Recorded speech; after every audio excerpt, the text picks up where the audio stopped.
বাবাজি আমার আপনার নবীজির 51 বছর বয়স, জোরে বলেন কত? 51 বছর বয়স। তার মানে আর 2 বছর পর নবী হিজরত করবে। হিজরত মক্কা থেকে মদিনা করবে।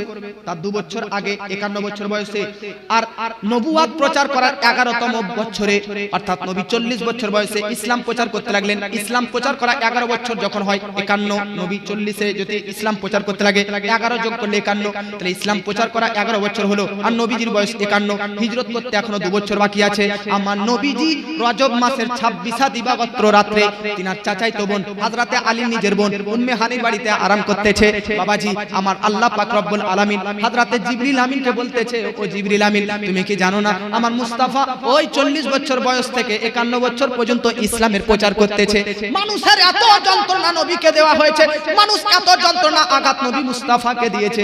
বাবাজি বিরাদার নে মিল্লাত ইসলামিয়া, আমার নবীজি প্রথম ইসলাম 3 বছর লুকায়িতভাবে বিরাদার প্রচার করেছেন, লুকায়িতভাবে ইসলামের প্রচার করলেন। 43 বছর যখন আমার নবীর বয়স, তখন প্রকাশ্য ইসলাম প্রচার করতে লাগলেন। যেমনই নবীজি ইসলাম প্রকাশ্যভাবে করতে লাগলেন, তেমনই বিরাদার আজকে কুরাইশ বংশের বড় বড় লিডারদের, আরববাসীর মক্কাবাসীরা সব নবীজিকে আঘাত করতে লাগলো। আমার নবীজি কাবার সাইডে একদিন নামাজ পড়তেছে, একটা কাফের নাম হচ্ছে মুআইয়াদ ইবনে উকবা, এই কাফেরটা আসার পর নবীকে দেখতেছে, কাবার সাইডে নামাজ পড়তেছে। মনে রাখবেন বাবাজি, কাবা 5টা পাহাড়ের পাথর দিয়ে তৈরি। একটা পাহাড়ের নাম তুরসিনা, দ্বিতীয় পাহাড়ের নাম তুরজিতা, তৃতীয় পাহাড়ের নাম লাবানান, চতুর্থ পাহাড়ের নাম হীরা, পঞ্চম পাহাড়ের নাম জুদি। 5টা পাহাড়ের পাথর দিয়ে কাবা তৈরি। নবীজি কাবার সাইডে নামাজ পড়তেছে, একজন কাফের আসার পর দেখতেছে নবীজি নামাজ পড়তেছে। আমার নবীজির নামাজরত অবস্থায় মাথাটা ধরে বেরাদার কাবার দেওয়ালে ঠুকে রক্তাক্ত করে দিলেন। বাবাজি নবীজির শরীর থেকে রক্ত বার হচ্ছে। কত আঘাত নবীকে দিতেছে। নবীজি কাবার সাইডে আরেকদিন নামাজ পড়তেছে, সাজদাতে নবীজি গিয়েছে। আরবের কাফের আবু জেহেল বলতেছে, কে আছে তোদের মধ্যে গতকালকে একটা উট জবাই হয়েছে, উটের নাড়ি ভুঁড়ি, আপনারা গরু জবাই করেন, গরুর নাড়ি ভুঁড়িগুলো মাঠের মধ্যে ফেলে দেন, দুর্গন্ধযুক্ত নোংরা আবর্জনা এই গরুর বেরাদার নাড়ি ভুঁড়ি ফেলে দেন।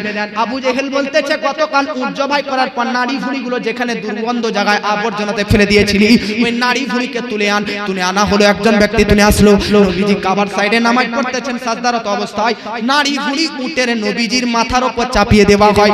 নবীজি আস্তে আস্তে মাথা তুললেন। বাবাজি শুধু তাই নয়, নবীজি তায়েফে গিয়েছে, নবীজি হাবশাতে গিয়েছে, যেখানে গিয়েছে শুধু মার আঘাত যন্ত্রণা ব্যথা বেদনা। নবীজি এত আঘাত এত মার খেয়েছে। আমার নবীজি কারো জন্য বিরাদার, কারো জন্য এতটুকু পরিমাণ পর্যন্ত বদদুয়া করলেন না, কারো জন্য নবীজি বদদুয়া দিলেন না। নবীজি ধৈর্য ধরে থাকলেন, সবুর করে থাকলেন। কিন্তু আমার নবীজির অন্তরে বিরাদার বিশ্বাস, আমার নবীজির মনেতে বিশ্বাস, যে কাফেররা, যে মক্কাবাসীরা আজ আমাকে দূর দূর করে তাড়িয়ে দিচ্ছে, আজ আঘাত করতেছে, এমন একদিন টাইম আসবে এই মক্কাবাসীরা আমার নামের কালমা পাঠ করে ইসলাম প্রচার করবে। বাবাজি আমার নবীজির ধারণা ছিল যে মক্কাবাসী আজ আমাকে তাড়িয়ে দিচ্ছে, সে মক্কাবাসী একদিন আমাকে আমি নবীকে ডেকে কাবার দরজা আজকে চাবি দিবে, কাবাতে প্রবেশ করতে দিবে, কাবার তওয়াফ করতে দিবে। আমার আপনার নবীজি এই ইসলাম প্রচার করতে করতে চতুর্দিকে মানুষের আঘাত যন্ত্রণা পেয়ে নবীজির ভিতরে অত্যন্ত দুঃখ ভরা ছিল, মনটা যেন দুঃখে ভরা ছিল। বাবাজি আমার নবীকে কেউ গালিগুলোজ করতো, কেউ নবীকে নিয়ে মজা করতো, কেউ নবীকে নিয়ে তামাশা করতো, কেউ নবীকে ডাকাত বলতো, কেউ নবীকে পাগল বলতো, কেউ নবীকে মেন্টাল বলতো। এই সব রকমের প্রেসার যখন নবীজির উপর পড়ে, স্বাভাবিক ব্যাপার একটা মানুষকে নিয়ে সব যদি মজা মস্করা করে, তো ওই মানুষের কতটা দুঃখ হবে বলুন বিরাদার, আর অন্তরে কতটা ব্যথা হবে। আমার নবীজিরও এই অন্তরে ব্যথা হতেছে। আমার আল্লাহ বলছে, জিবরিল যাও এবার মুস্তাফাকে ডেকে আনো, আমার দিদার দিয়ে মুস্তাফার দিলের ভিতর থেকে সব দুঃখ বেদনা ভুলিয়ে দিব। সুবহানাল্লাহ, সুবহানাল্লাহ, জোরে বলেন সুবহানাল্লাহ। দুঃখ বেদনা ভুলিয়ে দেওয়ার জন্য আল্লাহ মেরাজে আমার নবীকে ডাকলেন। জোরে বলেন বাবা সুবহানাল্লাহ। এটা একটা কারণ, এটা একটা কারণ মেরাজ হওয়ার। দ্বিতীয় কারণ বলতেছি বাবাজি, আল্লাহ কোরআনের মধ্যে বলেছে, সূরার নাম সূরা কাউসার, আল্লাহ পাক বলতেছে, ইন্না আ'তাইনাকাল কাউসার। জোরে বলেন সুবহানাল্লাহ। আমার নবীকে আল্লাহ পাক বলতেছে, ইন্না নিশ্চয় আ'তাইনা আমি দিয়েছি তোমাকে কাউসার। কাউসার মানে হাউজে কাউসার কেউ কেউ বলেছে, কিন্তু কাউসার মানে কি? কাউসার মানে মূলত হচ্ছে, কাউসার মানে হচ্ছে অসংখ্য গুণবলী। জোরে বলেন সুবহানাল্লাহ। একটা হয় অল্প, হ্যাঁ, একটা হয় বেশি, আর একটা হয় বেশির বেশি। বুঝতে পারলেন? বলেন স্টেজে অল্প লোক আছে না বেশি লোক আছে? অল্প। এখানে যারা আপনারা আছেন, এখানে অল্প আছে না বেশি আছে? সব মিলে বেশি পুরো গ্রাম যদি মানুষ ভরে যায় তাহলে বেশি না বেশির বেশি? বেশি বেশি তিনটা জিনিস, আর তিনটা বাংলায় শুনলেন, আরবিতে শুনলেন। অল্পকে আরবিতে বলা হয় কালিলুন, কি বলা হয়? বেশিকে আরবিতে বলা হয় কাসিরুন, বেশির বেশিকে আরবিতে বলা হয় কাউসারুন। অল্পকে গুণা যেতে পারে চোখে দেখা মাত্র, দেখে নেন গুনে নেবেন কজন আছে। কিন্তু বেশি যেটা, বেশিকে চোখে দেখা মাত্র টাইম লাগবে গুনতে, কিন্তু গুনতে পারবে। কিন্তু বেশির বেশিকে এটা গুণা সম্ভব নয়। পুরো গ্রামে যদি লোক ভরে থাকে গুণা সম্ভব না। কাউন্টিং করা সম্ভব? তো আল্লাহ নবীকে বলছে আপনাকে অল্প দিয়ে নি, বেশিও দিয়ে নি, বেশির বেশি যেটা কাউন্টিং করা গণনা করা অসম্ভব, এতটা গুণাবলী আমি নবী আপনাকে, আমি আল্লাহ আপনাকে দিয়েছি। ভাই একটা কথা বলেন, দুনিয়াতে কত প্রকারের গাছ আছে আপনি গুনতে পারবেন? হ্যাঁ যারা বলেন পারবেন? দুনিয়াতে কত রকমের প্রাণী আছে গুনতে পারবেন? দুনিয়াতে কত রকমের পাথর আছে গুনতে পারবেন? দুনিয়াতে কত রকমের মাটি আছে গুনতে পারবেন? দুনিয়াতে এত কিছু আছে, আপনাকে কি মনে হচ্ছে বেশি না বেশির বেশি? আবে এটা মনে রাখেন, দুনিয়াতে এত কিছু আছে কিন্তু আপনাকে লাগছে বেশির বেশি, গুনা যাবে না। কিন্তু আল্লাহ তোমার কাছে দুনিয়াতে এত কিছু আছে, এগুলা কি তোমার কাছে কি লাগছে? তো আল্লাহ কোরআনে বলছে মাতা উদ দুনিয়া কালিলুন, আমার কাছে এগুলো অল্প লাগছে। আপনার কাছে বেশির বেশি গুনা যাবে না, আল্লাহর কাছে অল্প। ভাই একবার নবীর কথা ভাবুন, আল্লাহর কাছে দুনিয়ার এত সামান আসবাবপত্র, আল্লাহর কাছে যদি অল্প হয়, আর এই অল্পকে যদি আমরা গুনতে না পারি, তো আল্লাহ বলছে নবী আপনাকে বেশির বেশি দিয়েছি। তো আল্লাহর অল্পকে আমরা হিসাব না করতে পারি, তো আল্লাহর বেশির বেশি নবীকে মর্যাদা দেওয়া, ওটা কিভাবে গুনতে পারবো? সুরে বলেন সারি কাসরাত পাতে এহে খিলাতে এহে পিলাতে এহে। সুরে বলেন সুবহানাল্লাহ। তো আমার নবীকে আল্লাহ জান্নাত দিয়েছে, লিয়াউল হাম দিয়েছে, সাফাত দিয়েছে, এত কিছু দিয়েছে। জান্নাতের মালিক নবীকে বলেছে, তাই আল্লাহ পাক বলছেন নবী আপনি আসেন জান্নাতে, যখন মালিক তো জান্নাতটা একটু ঘুরে দেখে যান। জোরে বলেন সুবহানাল্লাহ। আপনার জমি যদি নলহাটিতে কিনা থাকে তো দেখতে যাবেন না? নলহাটিতে আপনাদের জমি যদি মালিক থাকেন তো দেখবেন না? যে যে জায়গার মালিক হয় তাকে সেই জায়গা কখনো কখনো যেতে হয়। আমার নবী যখন জান্নাতের মালিক, তো নবীকে জান্নাতে তো দেখতে হবে। এই জন্য নবীর মিরাজ হয়েছে। একটা কথা আপনাকে বলে দিই, আল্লাহকে ডাইরেক্টলি ফেস টু ফেস, সচক্ষে চামড়ার চোখে আমার নবী ছাড়া কেউ দেখেনি। জোরে বলে মুসা নবী আল্লাহকে বলেছিল রব্বি আরনি আনজুর ইলাইক, আল্লাহ দিদার দাও। আবেদন রিকোয়েস্ট করার পরেও আল্লাহ সব কাছ থেকে উত্তর পেয়েছিল লান্তারানি, দেখতে পাওয়া না, আল্লাহ দেখা দাও। বাইনা করে যখন তখন আল্লাহ পাক বলেছে মুসা নবীকে ঠিক আছে 40 দিন ইতিকাফে থাকো আর 40টা রোজা রাখো।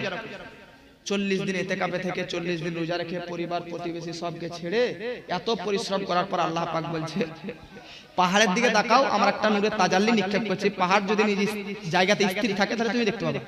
আল্লাহ তার নূরের তাজাল্লি পাহাড়ে একটা নিক্ষেপ করে, তো পাহাড় পুড়ে ছাই হয়ে যায়। আর মুসা নবী কি হয়ে যায়? সাইকান, বেহুশ এবং জ্ঞানহারা, অজ্ঞান হয়ে যায়। ভাই মুসা নবী আল্লাহর 70,000 নূরের পর্দা থেকে একটা পর্দা ফেলা পাহাড় যদি সহ্য না করতে পারে, আমার নবীর চোখে কতটা পাওয়ার আছে যে চোখে ডাইরেক্টলি আল্লাহকে দেখে এসেছে। সুবহানাল্লাহ সুবহানাল্লাহ। মহব্বতে বলেন ভাই আল্লাহকে কেউ দেখতে পাবে না, আল্লাহকে দেখা যায় না, এটা ভালো না? আল্লাহকে দেখা গেলে বেশি ভালো হতো? দেখা গেলে বেশি ভালো হতো না আল্লাহকে দেখা যায় না, এটা ভালো? আপনারা তো ওয়াজ শোনা ব্যক্তি, আল্লাহকে দেখা যায় না এটাই বেস্ট, এটাই ভালো। দেখা যদি যেত তাহলে মানুষ বলে দিত যে এটা মূর্তি, এটা বানানো, এটা কারো বানানো। আল্লাহ কোরআনে বলে না আল্লাযিনা ইউমিনুনা বিল গায়ব, না দেখে বিশ্বাস করারই নাম তো হচ্ছে ঈমান। জোরে বলে একজন ব্যক্তি বলছে আমরা আমাদের দেব দেবী ভগবানকে দেখতে পেয়ে, মুসলমানরা তার খোদা আল্লাহকে দেখতে পায় না কেন? তো মুসলমানরা তার খোদাকে দেখতে পায় না, এটাই শ্রেয়। যেই জিনিস যত দামি হয় তাকে দেখাই যায় না। জোরে বলে যে জিনিস যতটা দামি তাকে দেখা যায় না। আচ্ছা বলেন তো ঘর জামাইয়ের দাম বেশি না যে জামাইয়ের বাড়িতে থাকে ওই জামাইয়ের বেশি দাম বেশি? যে জামাই তার বাপের বাড়িতে থাকে তার দাম বেশি, আর ঘর জামাই প্রত্যেকদিন শ্বশুর শাশুড়ি দেখতে পায়, কখনো কখনো ঝাঁটা খাওয়ায়, কখনো কখনো গাইলো দেয়। কারণ জামাইকে প্রত্যেকদিন যে জামাইকে দেখতে পায় শ্বশুর শাশুড়ি, ওই জামাইয়ের শান একটু কম। আর যে শ্বশুর শাশুড়ি জামাইকে দেখতে পায় না, মাসে 2 মাসে একবার দেখতে পায়, ওই জামাইকে মুরগা মুসাল্লাম খাওয়িয়ে সম্মান জানায় নাকি? আচ্ছা এবার বলেন তো পানি বেশি দামি না হাওয়া বেশি দামি? কেউ বলছে পানি, পানির চাইতে হাওয়া বেশি দামি। কেন? রোজার টাইমে সকাল থেকে সন্ধ্যা পর্যন্ত পানি না পান করে রোজা রাখা অবস্থায় বেঁচে থাকবেন, কিন্তু সকাল থেকে সন্ধ্যা পর্যন্ত হাওয়া থেকে অক্সিজেন না নিয়ে থাকতে পারবেন? হাওয়াকে দেখা যায় না পানিকে দেখা যায়? হাওয়াকে দেখা যায় না, আর হাওয়ার গুরুত্ব বেশি, যে ওকে একদিন না পেলে মারা যাবেন, একদিন কি 10 মিনিট না পেলে মারা যাবেন, আর পানিকে সারাদিন না পান করলে কোনো ব্যাপার নাই। আলা হযরত একবার ভেবেছিলেন যে কতদিন মানুষ না খেয়ে থাকতে পারে, এই গবেষণা করব আমি। 26 দিন তিনি কোনো পানি কোনো খাবার না খেয়ে থেকে প্রমাণ করেছেন যে একটা মানুষ 26 দিন পর্যন্ত না খেয়ে না পান করে থাকতে পারে। সুবহানাল্লাহ। তো পানির চাইতে হাওয়ার গুরুত্ব বেশি, আর হাওয়াকে দেখা যায় না। হাওয়া তবুও তো হাতে স্পর্শ করা যায়, আমি যদি 1 মিনিট নাক বন্ধ করে রাখি তবুও বাঁচবো, কিন্তু এমন একটা জিনিসের নাম করছি যেটা 1 সেকেন্ড না থাকলে বাঁচবেন না, ওটাকে তো দেখাই যায় না, অনুভবও তো করা যায় না, ওটার নাম হচ্ছে রূহ। রূহকে দেখা যায়? শরীর থেকে যদি 1 সেকেন্ডের জন্য বেরিয়ে যায় বাঁচবেন? তাহলে রূহ হাওয়া দেখা যায় না, কত দাম। রূহ হাওয়ার সৃষ্টিকর্তা আল্লাহকে দেখা যায় না, তার দাম কতটা হবে? জোরে বলেন। আচ্ছা, সুবহানাল্লাহ। আল্লাহকে যখন দেখা যায় না তখন নবীকে কেন দেখা দিলেন? এটাও তো একটা ব্যাপার। আল্লাহকে যখন কেউ দেখতে পাবে না তখন নবীকে কেন দেখা দিলেন? একটা কোর্টের মধ্যে বুঝলেন একটা ফয়সালা হয়েছে, একটা ফয়সালা। ফয়সালাতে কি কথা? হাসানুজ্জামান সাহেব একজনকে মার্ডার করেছে। এই ভাবিয়েন না যে মার্ডার করেছে কাউকে, এটা উদাহরণ দিচ্ছি না। আবিনাকে কোর্টের মধ্যে তোলা হয়েছে, হাসানুজ্জামান ভাই একজনকে মার্ডার করেছে। তো ইনি মার্ডার করেছে, এটার ব্যাপারে সাক্ষ্য কে দিবে বলো? তো ইনারি গ্রাম থেকে, ইনারি পরিবার থেকে একজন বলেছে যে আমি সাক্ষ্য দেব। বলো, উনি মার্ডার করেছে, চোখে দেখেছি, নিজের চোখে মার্ডার করা ঘটনা স্থানে উপস্থিত ছিলি। জজ জিজ্ঞেস করবে কি করবে না? উকিল জিজ্ঞেস করবে কি করবে না? তো ওই ব্যক্তি বলছে যে না, চোখে দেখিনি, কানেও শুনিনি, কিন্তু আমি ঘরে ছিলাম, আমার বউ পাড়া প্রতিবেশীর মুখে শুনেছে, আমাকে বললো, তাই আমি সাক্ষ্য দিতে চলে এলাম। জজ 1 লাখ মারক করে 1 লাখ দিয়ে আপনাকে বার করবে কি করবে না? সাক্ষ্য দিতে গেলে চোখে দেখা শর্ত, ঠিক না ভুল? যে জিনিস দেখবেন না, যে জিনিস দেখা যায় না, সেই জিনিসের সাক্ষ্য দেওয়া যায় না। সাক্ষ্য দেওয়া তখনই সুসম্পূর্ণ হবে, গওয়াহি দেওয়া তখনই পূর্ণ হবে যখন আপনি ওই ঘটনাস্থলে উপস্থিত থাকবেন। ভাই, আদম নবী থেকে ঈসা নবী পর্যন্ত সব নবী বলেছে আল্লাহ এক। আদম নবী বলেছে আল্লাহ এক, নূহ নবী বলেছে আল্লাহ এক, ইব্রাহিম নবী বলেছে আল্লাহ এক, ইসমাইল নবী বলেছে আল্লাহ এক, সব নবী বলেছে আল্লাহ এক। এখন কেউ প্রশ্ন করে দিতে পারে যেটা দেখা যায় না সেটা কি করে সাক্ষ্য দেওয়া যায়? সবাই বলেছে আশহাদু আল্লাহ ইলাহা ইল্লাল্লাহ, আমি সাক্ষ্য দিচ্ছি আল্লাহ এক। তো আদম নবী আল্লাহকে দেখেনি, তাহলে তার সাক্ষ্যটা কিভাবে মানা যাবে? নূহ নবী আল্লাহ এক বলে দাবি করেছে, সাক্ষ্য দিয়েছে, সে তো আল্লাহকে দেখেনি।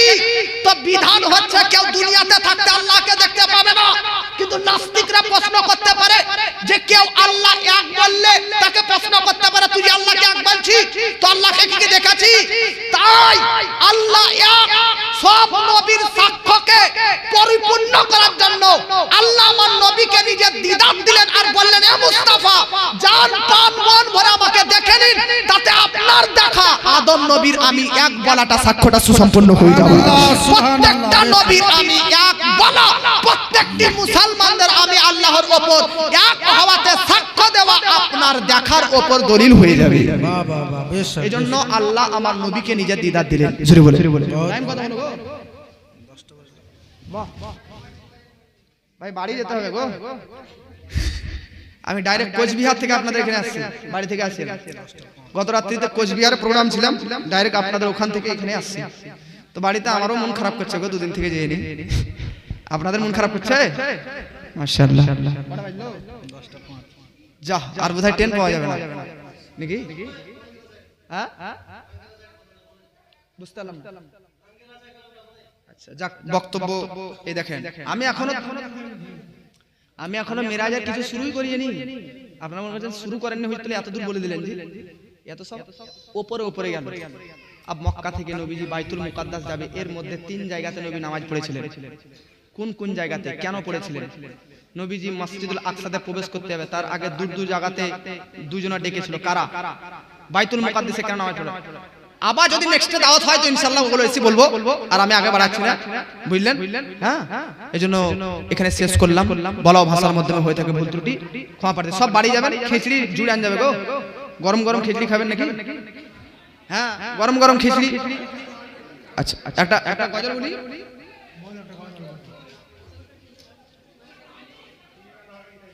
খিচড়ি হয়ে গেছে।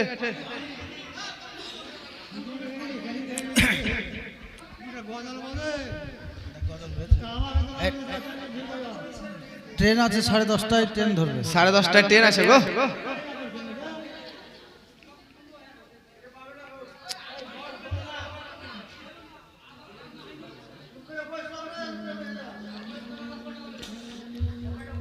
আচ্ছা, যখন ট্রেন পাবোই না তখন আর যে লাভ নাই নাকি? তবে আপনারা একটা ওয়াদা করেন, ফার্স্ট ট্রেন ধরাতে হবে কালকে সকালে। ধরাবে? যারা দরুদ শরীফ পাঠ করেন, আল্লাহুম্মা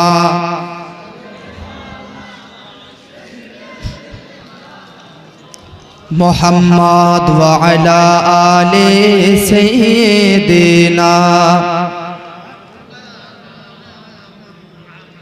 ওয়া আলা আলি সাইয়্যিদিনা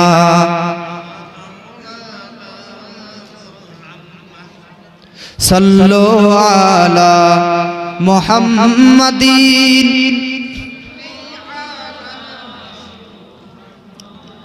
हरदम ज़बान से निकालो पाक नामे मोहम्मद, हरदम ज़बान से निकालो शफीआना मोहम्मद सल्लल्लाहु। हम आशिक सरकार पे जो, हम आशिक सरकार पे जो रंग चढ़ा है, ये रंग रज़ा, रंग रज़ा, रंग रज़ा है। जुरे वाले आगा पीछा तो किसी बुझते पारेन ना, वो यही सुभान अल्लाह बोले। हम आशिक सरकार पे, हम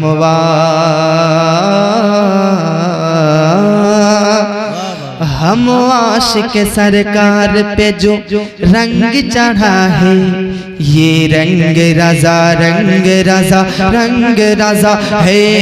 ये रंग रज़ा, रंग रज़ा, रंग रज़ा है। ये रंग रज़ा, रंग रज़ा, रंग रज़ा है। सुन्नी का वहाबी से कोई मेल नहीं है, मसलक है रज़ा का ये कोई खेल नहीं है। सुन्नी का वहाबी से कोई मेल नहीं है, मसलक है रज़ा का ये कोई खेल नहीं है। सुन्नी तो वहाबी से, सुन्नी तो वहाबी से, सुन्नी तो वहाबी से मिलेगा न मिला है। ये रंग रज़ा, रंग रज़ा, रंग रज़ा है। ये रंग रज़ा, रंग रज़ा, रंग रज़ा है। लाका ये खरीदार की सूरत में ज़माना, लाका ये खरीदार की सूरत में ज़माना, कदमों में कोई डाल दे दुनिया का खजाना। लाका ये खरीदार की सूरत में ज़माना, कदमों में कोई डाल दे दुनिया का खजाना। दीवाना रमना का, दीवाना रमना का, दीवाना रमना का बिकेगा न बिका है। ये रंग रज़ा, रंग रज़ा, रंग रज़ा है। ये रंग रज़ा, रंग रज़ा, रंग रज़ा है। जोरे बोले सुभान अल्लाह, सुभान अल्लाह। নবীজি তিনার চাচাই তবন হযরতে উম্মে হানি আলীর নিজের বোনের বাড়িতে আরাম করতেছেন। আল্লাহর হুকুমে জিবরিল আমিন আসলেন, নবীকে ডাকলেন। নবীজি আসলেন, কোথায় আসলেন? কাবার কাছাকাছি। জোরে বলেন কোথায়? কাবার কাছাকাছি আসার পর এবার দেখেন, কাবার কাছাকাছি আসার পর নবীর বুককে এই গলার এখান থেকে নিয়ে নাভি পর্যন্ত ফাড়লেন। ফাড়ার পর নবীজির ভিতর থেকে পোস্টমর্টম দেখেননি, পোস্টমর্টমে কি হয়, বুককে ফেড়ে ভিতর থেকে কলিজা, ফুসকা ইত্যাদি বার করে কিছুটা কিছুটা কেটে কেটে ডক্টররা রেখে দেয়, বাকিগুলো ভরে দিয়ে আবার সেলাই করে দেয়। বাবা আপনাদেরকে বলতে চাই, আল্লাহর কাছে দোয়া সর্বদা করবেন যেন আমাদের ইন্তেকাল অ্যাক্সিডেন্টের মাধ্যমে, আমাদের ইন্তেকাল আল্লাহ বিষ খাওয়ার মাধ্যমে, আমাদের ইন্তেকাল গলায় দড়ি দেওয়া অবস্থাতে, আমাদের ইন্তেকাল যেন কোনো জায়গাতে না হয়, ইন্তেকালটা যেন মসজিদের ভিতরে সুস্থ হালাতে হয়।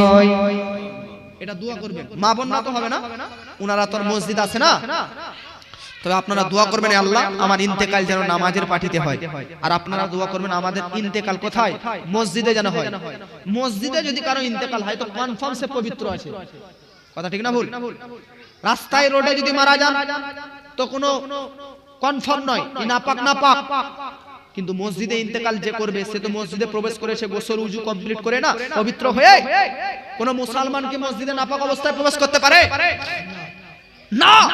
পবিত্র অবস্থায় যাবে। মসজিদে ইন্তেকাল করলে পবিত্র হওয়া আবশ্যক। আর জিবরিল ফারিস্তাদের হেড শিক্ষক যদি কেউ পবিত্র অবস্থায় মারা যায় তো তার রূহটা জান্নাত পর্যন্ত নিয়ে যাওয়ার জন্য বা নিয়ে আসার জন্য জিবরিল ফারিস্তা তার বাড়ির দরজায় হাজির হয়ে যায়।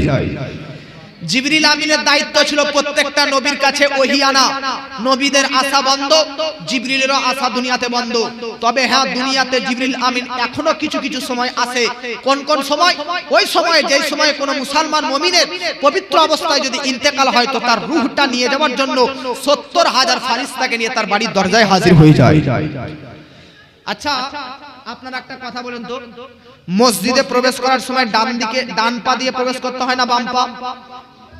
জোরে বলেন। আর বার হওয়ার সময় বাম পা না ডান পা? বের হওয়ার সময় বাম পা আর প্রবেশ করার সময় ডান পা। বাথরুমে প্রবেশ করার সময় আগে ডান পা না বাম পা? আর বার হওয়ার সময়? বললেন তো সবাই, এরকম কি করেন? মনেই থাকে না হুজুর। পেটের ডাকে কোন পা দিয়ে আগে যাচ্ছে কোনো ঠিক নাই, ঢুকে যায় নাকি? বাবাজি, একজন ব্যক্তি প্রশ্ন করেছে যে ব্যাপারটা কি, মসজিদে প্রবেশ করতে গেলে ডান পা, বার হওয়ার সময় বাম পা, পা তো সমান দুটোই। বাথরুমে প্রবেশ করার সময় বাম পা, বার হওয়ার সময় ডান পা, পা তো দুটোই সমান, ডান আর বাম, আগে আর পরে। এগুলো কেমন ইসলামের কেমন সিস্টেম? তো বৈজ্ঞানিকরা যখন এটার প্রতি আবিষ্কার করতে লাগলো, একটা অবিশ্বাস্য তারা রিসার্চ করলো। ডাক্তার বলতেছে, মেডিকেল সায়েন্স বলছে কেউ যদি হাঁটতে হাঁটতে মারা যায়, আপনি হাঁটছেন আর যদি মারা যায় তো লাশটা উল্টে কোন দিকে পড়বে? ডানে না বামে না সামনে না পেছনে? তো মেডিকেল সায়েন্স বলছে যদি কেউ হাঁটতে হাঁটতে মারা যায় তো ডান পা যেই দিকে থাকবে লাশটা উল্টে সেই দিকেই পড়বে। বাবাজি, ইন্তেকাল যদি হয় মসজিদের ভিতরে যেন হয়।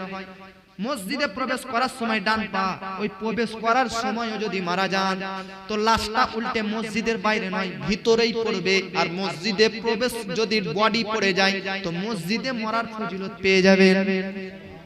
বার হওয়ার সময় বাম পা পেছনে ডান পা আছে, এক পা ডান পাটা কোন মসজিদের ভিতরে আছে, তখনও যদি মারা যান লাশটা উল্টে পিছন দিকে মসজিদের ভিতরে পড়বে।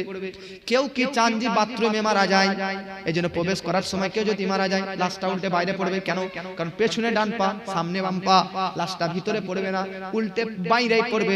বার হবার সময় ডান পা, তখন যদি কেউ মারা যায় ডান পা যেহেতু সামনে, লাশটা উল্টে বাইরে, ভিতরে বাথরুমের পড়বে না। এটাই হচ্ছে আমার নবীজির দেওয়া সুন্নাত। আচ্ছা বলেন তো, মসজিদে প্রবেশ করার সময় কোন দোয়া পাঠ করতে হয়? মুসল্লিরাই শুধু বলবে, আর আপনারা যদি বলি যে কোন সময় কোন দিনে কি খেলা হবে বলেন তো, বাস তাহলে আর সব কিছু বলে দেবেন নাকি? 2026-এ কোন ফিল্ম রিলিজ হবে ওগুলো আপনারা জানেন, আর মুসল্লিরা জানে মসজিদে প্রবেশ করার সময় দোয়া। মসজিদে প্রবেশ করার সময় দোয়া কি? আল্লাহুম্মা আফতাহলি। কিন্তু আপনারা জানেন এটা মসজিদে প্রবেশ করার সম্পূর্ণ দোয়া নয়। আবু দাউদ শরীফের মধ্যে একটা হাদিস আছে, এখন নতুন যেগুলো নামাজ শিক্ষা বই, খাস করে মুফতি আমজাদ হোসেন সিমনানির একটা বই লিপিবদ্ধ হয়েছে, ওটা পড়বেন। আবু দাউদ শরীফে একটা হাদিস আছে, ইজা দাখালা আহাদুকুমুল মসজিদ ফায়ুসাল্লি আলান নবী সুম্মা ইয়াকুল আল্লাহুম্মা আফতাহলি আল্লাহুম্মা আফতাহলি আবওয়াবা রাহমাতিক। মসজিদে যখন প্রবেশ করবে তো আগে নবীর উপর দরুদ পাঠ করো, তারপর মসজিদে প্রবেশ করার দোয়া আল্লাহুম্মা আফতাহলি আবওয়াবা রাহমাতিক পাঠ করো। জোরে বলে। তাহলে মসজিদে প্রবেশ করতে গেলে আগে কার প্রতি দরুদ পাঠ করতে হবে? যারা কিয়াম মানে না, নবীর উপর দরুদ সালাম দাঁড়িয়ে মানে না যারা, তাদেরকে বলবেন যে আজকের পর থেকে মসজিদে শুয়ে শুয়ে প্রবেশ কর, গড়াগড়ি দিয়ে প্রবেশ কর, বসে বসে প্রবেশ কর। কেউ কি গড়াগড়ি দিয়ে বসে বসে প্রবেশ করে না? দাঁড়িয়ে দাঁড়িয়ে সব প্রবেশ করে। কারণ হাদিসে আছে মসজিদে প্রবেশ করার সময় আগে নবীর উপর দরুদ। তো মসজিদে প্রবেশ করার সময় দাঁড়িয়ে প্রবেশ করবেন, নবীর উপর দাঁড়িয়ে দরুদ পড়া হয়ে যাবে, ওরই নাম তো কিয়াম। তো এই মজলিসে দাঁড়িয়ে কিয়াম করাকে শিরক বিদআত বলবে, আর মসজিদে প্রবেশ করার সময় দাঁড়িয়ে দরুদ পড়বে নবীর উপর। তাহলে বলুন ই দোগলা মাল কি মাল না? যেদিকে ভারী ওইদিকে গাড়ি।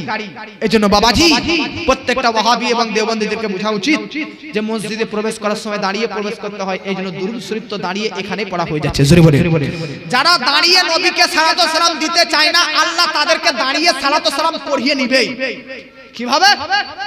তারাবির টাইমে ইমাম সাহেব পাঠ করবে সুবহান রাব্বিকা রাব্বিল ইজ্জাতি আম্মা ইয়াসিফুন ওয়া সালামুন আলাল মুরসালিন। এই যে ওয়া সালামুন ওয়া সালাম, সালাম অবতীর্ণ হোক আলাল মুরসালিন, একটা রাসূলের উপর নয়, সব রাসূলের উপর।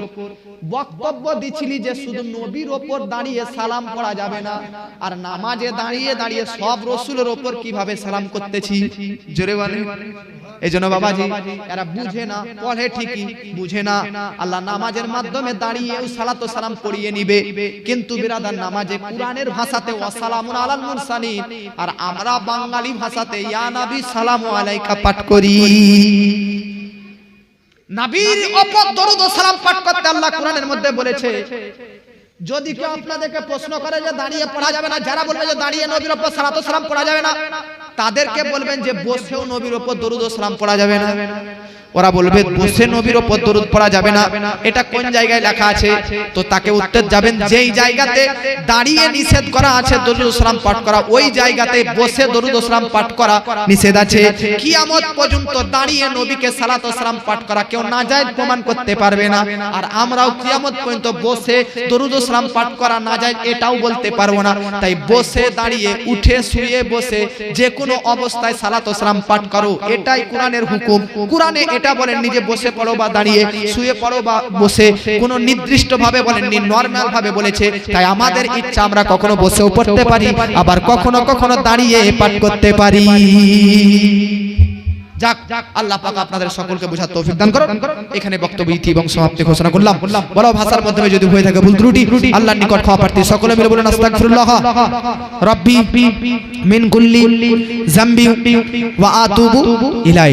সাগরী নদী আর পাহাড়ে বনে পাখিদের গুনগুন গুলচরণে, সাগরী নদী আর পাহাড়ে বনে পাখিদের গুনগুন গুলচরণে, ভেসে আসে ওই সুমধুর গান, ভেসে আসে ওই সুমধুর গান, চারিদিকে শুধু আল্লাহর জয়গান। আল্লাহ মহান, আল্লাহ মহান, আল্লাহ মহান, আল্লাহ মহান। জোরে বলেন। সাগরী নদী আর পাহাড়ে বনে পাখিদের গুলগুল গুলচরণে, সাগরী নদী আর পাহাড় বনে পাখিদের গুনগুন গুলচরণে, ভেসে আসে ওই সুমধুর গান, চারিদিকে শুধু আল্লাহর জয়গান। আল্লাহ মহান, আল্লাহ মহান, আল্লাহ মহান, আল্লাহ মহান। বাস চলুন। ইয়া নবী